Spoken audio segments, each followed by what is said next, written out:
সৎসঙ্গীদের মধ্যে প্রেম প্রীতি পরিচর্যা, একটা বাণী দিয়ে কথাটা শেষ করে দেওয়া যায়।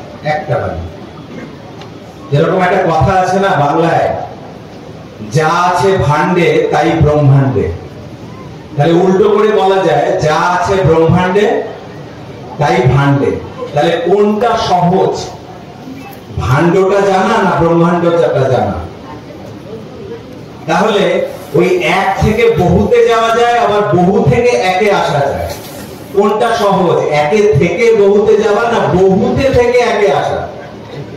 তো বহুটা সবসময় মাথাটাকে পাজল করে দেয়, ব্রহ্মাণ্ড সবসময় মাথা পাজল করে দেয়। তাই ভাণ্ডটাই হচ্ছে সহজ উপায়, ওই একটাই হচ্ছে সহজ উপায়। আমি এখানে একটা বাণী দেখতে পাচ্ছি, এটা আমি ছোটবেলা থেকে দেখছি, এই জায়গাটাতেই আছে এই বাণীটা। ইংরেজিতে বাণী, you are for the lord not for others. তার পরের লাইনটা হচ্ছে you are for the lord and so for others.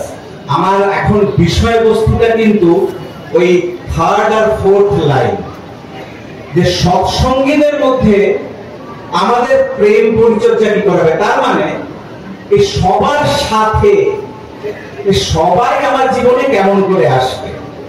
তাহলে এই থার্ড আর ফোর্থ লাইন, এই বিষয়ে আমি চর্চা করব না, কারণ এটা হচ্ছে বাই প্রোডাক্ট। যেরকম ঠাকুর বলতেন, ব্যবসা মানে অর্থ উপার্জন নয়, ব্যবসা মানে হচ্ছে সেবা। আমার পারিপার্শ্বিকের প্রয়োজন আছে, সেই প্রয়োজনটা আমি মেটাবো। বাই প্রোডাক্ট আমার উপার্জন আসবে, যে উপার্জন দিয়ে আমি আমার জীবনযাপন এবং আমার পরিবার পরিজনের জীবনযাপন করবো। এই বাণীটা you are for the lord not for others. তুমি তোমার প্রভুর আর তুমি কারোর না। এই জায়গাটা যখন কনসলিডেট হয়, এটা যদি ঠিক হয়, তাহলে যেই বিষয়টা এখন দেওয়া হয়েছে কি আমার পারিপার্শ্বিকের সাথে আমার সৎসঙ্গীদের মধ্যে প্রেম প্রীতি ভালোবাসার চর্চা, এটা আপনিই হয়।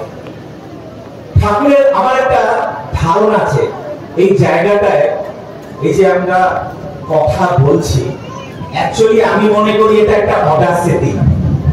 কারণ ঠাকুরের দুটো, এই ইহলীলার যদি দুটো ভাগ করা হয়, একটা হিমায়তপুরের ভাগ আর একটা দেওঘরের ভাগ, তাহলে এই দেওঘরের ভাগের একটা বৈশিষ্ট্য আছে, যে এইখানে ঠাকুর এই বাণী, ঠাকুরের কথাগুলোকে লিপিবদ্ধ করার যে একটা আন্দোলনের মতো চললো তার জীবনে, ভিক্ষা করে করে কাগজ সেইগুলো আয়োজন করে প্রিন্ট করানো।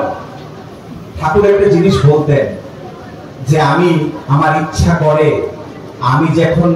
আমি যখন না থাকি, আমার সাথে যেন মানুষ কথা বলতে পারে।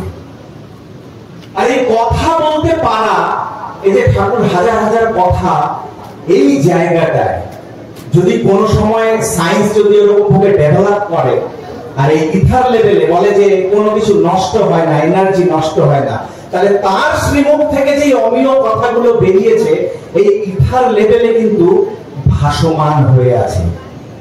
সেইখানে ওই তার কথার যে ভাইব্রেশন, কল্পনা করতে পারেন যেখানে আমি দাঁড়িয়ে আছি এখন, এই জায়গাটায় শ্রী ঠাকুর দীর্ঘদিন বাস করেছে। ঠিক এই জায়গাটায় গোল তাসু ছিল। সেই গোল তাসুতে থেকে ঠাকুর কত কত কথা বলেছেন, সেই কথা আজকে আমরা এখানে মাইকে দাঁড়িয়ে এত বড় বড় করে জোরে জোরে বলছি। আমি মনে করি যে ওই ভাইব্রেশন, যেই কথায় তার কথা যদি ভাইব্রেট করে, তাহলে মনে হবে যে হ্যাঁ। আর এর বাদে আর যদি কিছু মনে হয়, তাহলে আমি মনে করি যে অডাসিটি। আমি চেষ্টা করব যে ঠাকুরের কথাটা যতটুকু রাখতে পারি। একটা আমার ধারণা, একটা ওয়াইল্ড থিঙ্কিং বলতে পারেন, যে যখনই কোনো ঠাকুরের কথা থেকে গেছে, বুঝতে পারিনি, তখনই ঠাকুরের জীবনে যখন অবগাহন করেছি, সেই কথাটার মূর্ত রূপ দেখতে পেয়েছি। কয়েকদিন ধরে বাণী পাঠ হচ্ছে ধৃতি বিধায়নায়, 9টায় এই নামের পরে এই ধৃতি বিধায়নায় কয়েকটা বাণী পরপর চলে আসছে। একটা কথা আমরা সবাই জানি যে কারোর সাথে বিরোধ রেখে যদি মন্দিরে যাও, দেবতার মুখ গম্ভীর হয়ে ওঠে। এই গম্ভীর হয়ে ওঠে, এর ম্যাটেরিয়ালাইজ রূপ কি করে বুঝবো, কেমন ভাবে দেখবো যে ঠাকুরের বা দেবতার মুখ গম্ভীর হয়ে উঠছে? একটি ঘটনা, এই ঘটনাটি ঠাকুরবাড়ির একজন মা, সেই মাটি যদি না বলতেন হয়তো কোনোদিনও বিশ্ব ভুবন এই ঘটনা জানতেই পারত না। ঠাকুর 1969 9th জানুয়ারি সবাই মিলে বলা হলো, শ্রী বড়টা বললেন ঠাকুরকে যে মানিকপুরে যাওয়া হয়, ওখানে একটা বনভোজন করলে হয়, ওখানে খাওয়া দাওয়া হবে। ঠাকুরও খুশি হলেন, তাই অনুমতি দিলেন, সবাই মিলে ওখানে যাওয়া হলো। কিন্তু রান্না টান্না হচ্ছে, সবাই আনন্দ করছে, শ্রী বড় মা গেছেন। কিছুক্ষণ পর ঠাকুর ওখান থেকে চলে আসেন, সেখানে আর খান না, এখানে চলে আসেন ঠাকুর বাংলায়। পরবর্তীকালে ওইখান থেকে সেই ভোগ রান্না হয়েছিল সেটা নিয়ে আসা হয়, এখানে বড় মা আসেন, ঠাকুর ভোগ হয়, তারপরে আবার শ্রী বড় মা ওখানে যান, সবাই মিলে তখন সেই বনভোজনে খায়। আমরা এটা জানতাম, ছোটবেলা থেকে জানি, হ্যাঁ এই ঘটনাটা সবার মুখে শুনেছি। কিন্তু কেন ঠাকুর চলে আসলেন এইটা জানলাম সেই মায়ের মুখে সেই দিন। এই মেমোরিয়ার পাশেই তিনি থাকতেন। কোন একটা উৎসবের ক্রমে গল্প হচ্ছে, উৎসবের পরে তাকে বলা হয়েছে যে আপনি তো ঠাকুরকে দেখেছেন, কিছু গল্প কিছু কথা তখনকার ঘটনা বলেন। সেই মাটি বলছেন যে ঠাকুরের ওই 9th জানুয়ারি যাওয়া হচ্ছে, যাওয়ার আয়োজন হচ্ছে, সবাই মিলে যাবে। ঠাকুরের গাড়ি এইখানে মেমোরিয়ার সামনে দিয়ে বেরোচ্ছে, আমরা সবাই লাইন দিয়ে ওখানে মায়েরা দাঁড়িয়ে আছি।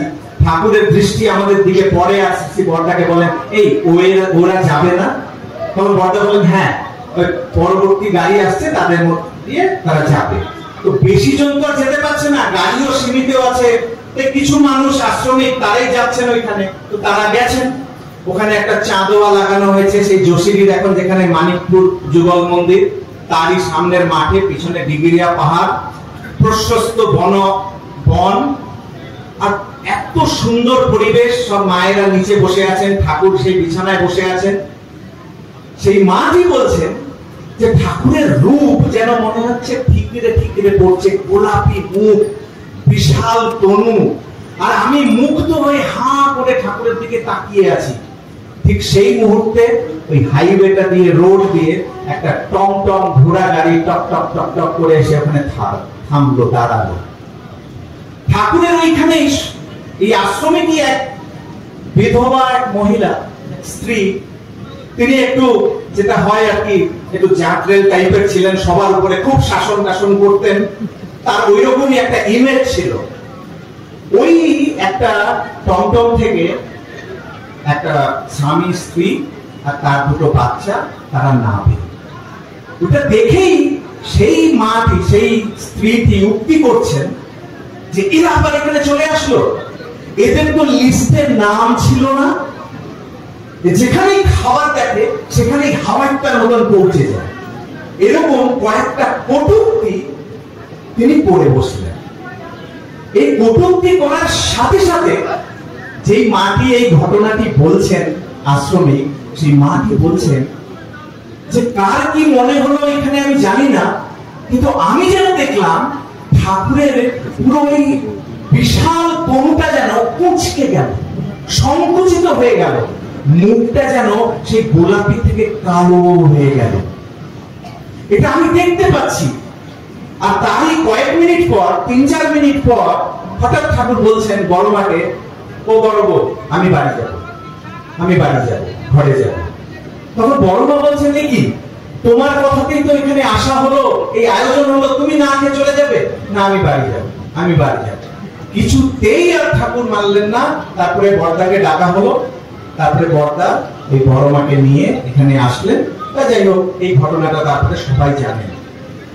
ভেবে দেখেছেন যে ঘোড়ার পিঠে চাবুক পড়েছিল, সেই চাবুকটা যদি পরবর্তীকালে মনমোহিনী দেবী শ্রী ঠাকুরের মা যদি তেল মাখানোর জন্য জোর করে শ্রী ঠাকুরের পিঠের ওই গেঞ্জিটা না খুলতেন, তাহলে আজকে বিশ্ব আমরা সবাই জানতে পারতাম যে একটা ঘোড়ার পিঠেও চাবুক পড়লে তার গায়ে সেই দাগ ফেলে।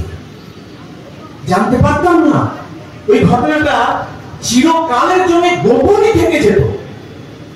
তাহলে এইরকম ভাবে এক একটা দাগ, এক একটা আঘাত যখন আমরা দিই কাউকে, সেই আঘাতটা কোথায় পৌঁছায়? ঠাকুরের কাছে পৌঁছায়, প্রিয় বরমের কাছে পৌঁছায়। এই বোধ, এই বিবেক, এটা যদি জাগ্রত হয় আমাদের মধ্যে, তাহলে যে প্রেম প্রীতি আমরা চাইছি সেটা অটোমেটিক্যালি হবে। তার জন্য কয়েকটা বাণী সব আমি চাইছি নির্ভুল যেন বলতে পারি। সময় খুব সংক্ষিপ্ত, বেশি কথা আমি বলতে চাই না।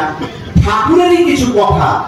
ঠাকুর বলছেন উভয়ই, আমরা এই এখন কথা কত হলো যে কর্মযোগ্য, এই কর্মযোগ্যে যখন আমি বাইরে থেকে বাইরে বেরোচ্ছি, কত রকম সংঘাতের মধ্যে পড়তে হয়, কত রকম কমপ্লিকেশনস মধ্যে পড়তে হয় আমাদের। সেখানে ঠাকুর বলছেন উভয়ই ইষ্টৈকনিষ্ঠ, উভয়ই মানে দুইজন, উভয়ই ইষ্টৈকনিষ্ঠ লোকে দেখছে। অমিল হলো, বিচ্ছেদ রয়ে গেল। উভয় ইষ্টৈকনিষ্ঠ লোকে দেখছে, অমিল হলো, বিচ্ছেদ রয়ে গেল। মুখ দেখা দেখি নেই, কারোই ভালো কেউ পছন্দ করে না, কিন্তু কেউ বিরহ বিধুর হয়ে মিলনাগ্রহে উদ্দাম হয়ে উঠল না। তার মানে মূলেই গোল। এটাই তার মোক্ষম পরিচয়। মূলে গোল মানে মূলটা কি? ওই you are for the lord, not for others. যেহেতু তুমি তোমার প্রভুর আর কারণ না, এই জায়গাটা হাইলি স্ট্রং। আর তাই আমার পরিবেশের সাথেও আমার যে সম্পর্ক, সেটাও শক্তিশালী হয়ে ওঠে। ঠাকুর বলছেন আগে বিরোধ মীমাংসা করো, আগে বিরোধ মীমাংসা করে মৈত্রী প্রতিষ্ঠা করো, পরে সেবা ও প্রার্থনার জন্য ঠাকুর মন্দিরে যাও। আগে বিরোধ মীমাংসা করো, মৈত্রী প্রতিষ্ঠা করো, পরে সেবা ও প্রার্থনার জন্য ঠাকুর মন্দিরে যাও। কারো প্রতি বিরুদ্ধ অন্তর নিয়ে মন্দিরে ঢুকো না, তোমার পূজা পূত হয়ে উঠবে না তাতে। ঠাকুর বলছেন একই উদ্দেশ্যে উদ্দিষ্ট হয়েও যেখানে বহু দলের সৃষ্টি হয়, একই উদ্দেশ্যে উদ্দিষ্ট হয়ে যেখানে বহু দলের সৃষ্টি হয়, সেই পরিস্থিতির জনগণে আদর্শ প্রাণতা নেই, আগ্রহান্বিত অনুসরণ প্রাণতাও নেই, প্রবৃত্তি শাসিত তারা প্রত্যেকেই। বিচ্ছিন্নতা রোগগ্রস্ত, দুর্দমী দুর্দশার সংক্রমণ আশঙ্কাও সেখানে ভয়াবহ। যেখানে প্রাদুর্ভাব দেখা যায়, সবাইকে আদর্শ প্রাণ করে তুলতে হয়, পারস্পরিক সক্রিয় সমর্থনী সহযোগী করে তুলে পরস্পরকে পরস্পরে আদর্শে এতটুকু গোড়া করে তুলতে হয় যাতে আদর্শের জন্য শ্রম বা কষ্ট করেও তৃপ্তি অনুভব করে, পরস্পর পরস্পরকে সহ্য করতে পারে, ধৈর্যের সহিত যোগ্যতা অর্জন করতে পারে, সেবা ও অধ্যবসায়ে আধিপত্যের সৃষ্টি করতে পারে, যাতে সংহতি অচ্ছেদ্য ও প্রাণবন্ত হয়ে ওঠে। যদি দুর্দশাকে এড়িয়ে চলতে চাও, নিরোধ করতে চাও। একটা ইংরেজিতে কথা আছে, he who loves the master loves his cat also. যে তার প্রভুকে ভালোবাসে সেই প্রভুর বিড়ালটাকেও ভালোবাসে। তার মানে কি? এই কথাটার মানে বিড়ালকে ভালোবাসার চেষ্টা করো না, প্রভুকে ভালোবাসার চেষ্টা করো। ওই প্রভুর প্রতি আনতি, ওই আসক্তি তোমার পরিবেশের প্রতি, প্রত্যেকের প্রতি পরিচর্যা, প্রেম তোমার ভেতরে আপনিই জাগিয়ে তুলবে। আর একটা বাণী বলি, এই you are for the lord not for others, এই জায়গাটার জন্য ঠাকুরের বাণী। ঠাকুর বলছেন, যে বলে আমি অমুককে অমুককে ভালোবাসি, যে বলে আমি অমুককে অমুককে ভালোবাসি, সে কাউকেই ভালোবাসে কিনা সন্দেহ। আর যে বলে আমি অমুককে ভালোবাসি, সে ছাড়া আমার কোনো স্বার্থ নেই, সে তাকে ভালোবাসতেও পারে। সে দুনিয়াকে ভালোবাসলেও তার জন্য ভালোবাসে, ভালোবাসায় শরীক নেই। ঠাকুর বলছেন, ভালোবাসা ভালোবাসে সবাইকে, কিন্তু তা প্রেয় প্রতিষ্ঠা অর্জনে, শ্রেয়ার্থকে উপজয়ী করবার জন্য প্রিয়কে যে ভালোবাসে, ভালোবাসা তাতেই আনত হয়ে ওঠে। কিন্তু প্রিয় যেখানে বৃত্ত লাভ করে, সেখানে সে নারাজ, নিভে যায়। আর মানুষ ওই হিসেবেই বলে থাকে, ভালোবাসা ঈর্ষা পরায়ণ। ঠাকুর বলছেন, পরম পিতাকে ভালোবাসো, তোমার হৃদয়ের যা কিছু সবটুকু নিয়ে ওই ভালোবাসায় অংশীদার সৃষ্টি করতে যেও না। অমনতর করলে সর্বতোভাবে তাতে নিয়ন্ত্রিত হয়ে উঠতে পারবে না। আর যাকেই ভালোবাসো না কেন, তা যেন চিরদিন ওই তারই জন্য হয়। আমরা তাকে ভালোবাসার চেষ্টা সবাই করছি, এটুকু, এতে কোনো কারোর সন্দেহ থাকার কোনো কথা না। তবুও জীবনে নানা রকমের আমাদের আক্রোশ, ঘৃণা, লজ্জা, ভয় নানা রকম কারণে হয়। ঠাকুর বলছেন, এই বাণীটা অন্তত আমার ব্যক্তিগত জীবনে অনেক ঘটনার সময় এই বাণীটা আমাকে সাহস দিয়েছে। ঠাকুর বলছেন, তোমার তপস্যার ক্ষেত্র সেখানে, তোমার তপস্যার ক্ষেত্র সেখানে যেখানে মানুষ তোমাকে ঘৃণা করে, বিদ্বেষ করে, বিদ্রুপ করে, তাচ্ছিল্য করে।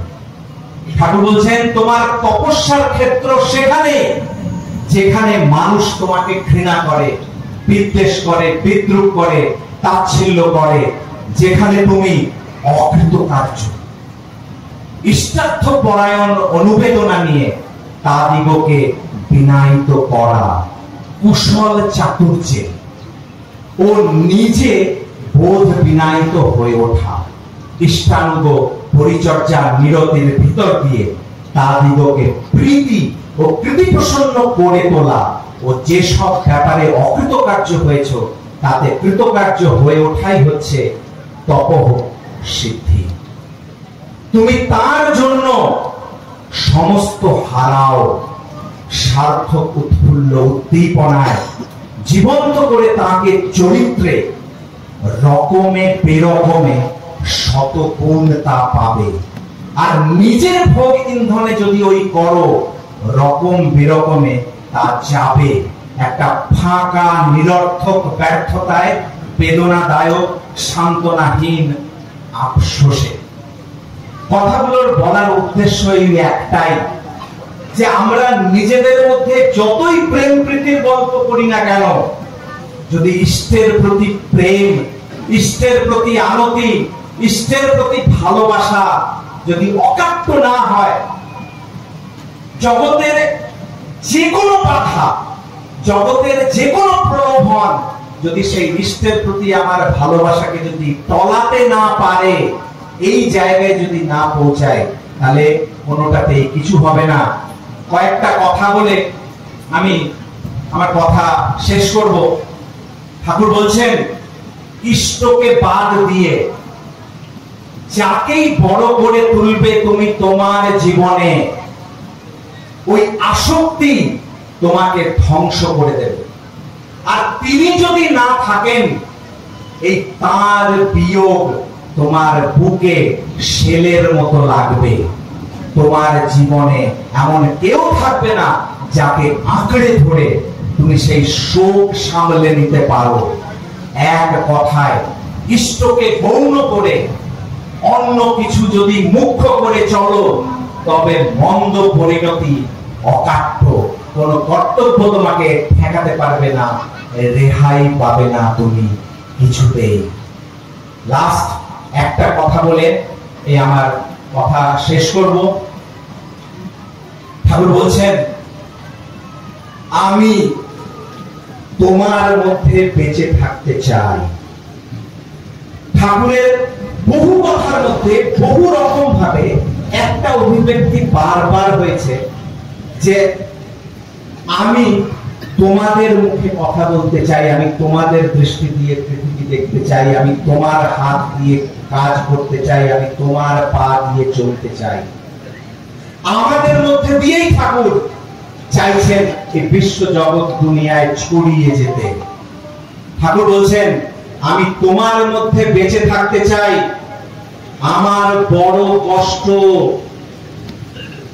ঠাকুরকে নিয়ে আমরা অনেক আনন্দ করি, অনেক খুশিতে আছি, কিন্তু একটা চোখের জল জীবন পাল্টে দিতে পারে। তার যদি কষ্টটা বুঝি যে তার কষ্টটা কোথায়। ঠাকুর বলছেন আমি তোমার মধ্যে বেঁচে থাকতে চাই। আমার বড় কষ্ট, আমার ঠাঁই বড় কম। রবীন্দ্রনাথ যেমন বলেছেন ঠাঁই নাই ঠাঁই নাই, ছোট সে তরি, আমার সোনার ধানে গিয়েছে ভরি। তেমনি বলো না আমাকে বিমুখ করো না। আমার নামে দেখবে অনেক মন্দির হবে, কিন্তু আমার ইচ্ছা করে তোমাদের হৃদয়টা, চলমান জীবনটা আমার জাগ্রত মন্দির হোক, এবং আমাকে তোমরা সর্বত্র পেয়ে বেড়াও। ধর্ম মানুষের জীবনের মধ্যে না থাকলে, আচরণের মধ্যে না থাকলে, ধর্ম সংঘ থাকা সত্ত্বেও ধর্ম লোপ পায়। এইবার সেই ব্যাপারটা ঘটতে দিও না। আমার কথাগুলি মনে রেখো, এবং আমার কথাগুলি পৃথিবীর লোকের যাতে জানতে পারে, সময় মতো তার ব্যবস্থা করে যেও। কে কখন উপযুক্ত লোক আসবে ঠিক কি, তবে আমার কাজটা হলো ঈশ্বর কোটি পুরুষের কাজ। যুগে যুগে তারা আসে, ঈশ্বর ছাড়া আর কিছুই তাদের মজাতে পারে না। তার দয়া ছাড়া কিচ্ছু হয় না। ভালো লোক পেলেই তাদের পিছনে লেগে থাকবে। আমার এখানে বাজারি সংখ্যা বড় বেশি, কামনা বাসনা গিজগিজ করে, ওদের বাদ দেবে না, কিন্তু ওদের দিয়ে পরম পিতার কাজ হবে কমই। তবু বলি কোটি কোটি লোককে দীক্ষিত করে তোলো। আছে বস্তু নিয়ে বিচার, যা নেই তা নেই। যেন তুমি যদি খাঁটি হও, তোমার আওতায় অনেক খাঁটি মানুষ জুটে যাবে এবং কাজ করার সুযোগও পাবে। যাকেই পাবে তার মধ্যে আমার দায়টা ঢুকিয়ে দেওয়ার চেষ্টা করবে। তাকে দিয়ে কি হয় তা কি বলা যায়? যার সঙ্গে যখনই দেখা হোক মনে করবে পরম পিতার ইচ্ছায় এই যোগাযোগটা হয়েছে। তাই কাউকে উপেক্ষা করো না, তোমার চেষ্টা তুমি করে যাও। জয় গুরু।